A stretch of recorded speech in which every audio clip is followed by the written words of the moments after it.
அடுத்து சொல்கிறது பாருங்க, கருட புராணம். இந்த வீட்டுக்கெல்லாம் தீ வச்சுருந்தான்னா அவன் உடம்புல தோலே பார்த்தா வெந்து போன மாதிரி இருக்குமா, ரோகம் குஷ்டரோகம் இதெல்லாம் வந்திருக்குமா. எதனாலனா முன் ஜென்மத்தில் பல வீட்டுக்கு தீ வச்சுருக்கான்னு அர்த்தம். அடுத்தது இந்த மத்தியபானம்னு கல் குடிக்கக்கூடாது, மதுபானம் பண்ணக்கூடாது. ஆனால் மீறி நிறையா மது குடிச்சிருந்தான்னா அடுத்த ஜென்மத்தில் பார்த்தா அவன் பல்லுலெல்லாம் புழு வந்திருக்குமா, டென்டல் கேரிஸ்னு பல்லெல்லாம் சொத்த பல்லாக போயிருக்குமா. அப்படின்னா என்ன அர்த்தம்னா முன் ஜென்மத்தில் இது நிறையா சாப்பிட்ருக்கான்னு அர்த்தம். அடுத்தது ஆச்சாரிய பத்தினியையே அபகரித்தான்னா அடுத்த ஜென்மத்தில் பார்த்தா கொடூரமான தோற்றத்தோடு இருப்பானா. அவனை பார்த்தாலே எல்லாரும் பயப்படுவாளாம். என்ன காரணம்னா முன் ஜென்மத்தில் இவன் ஆச்சாரிய பத்தினியை அபகரித்திருக்கிறான்.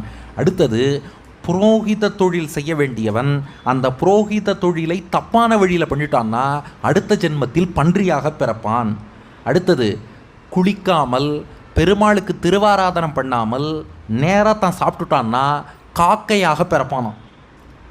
எப்போவுமே சாப்பிட்றதுக்கு முன்னாடி நாமும் நீரா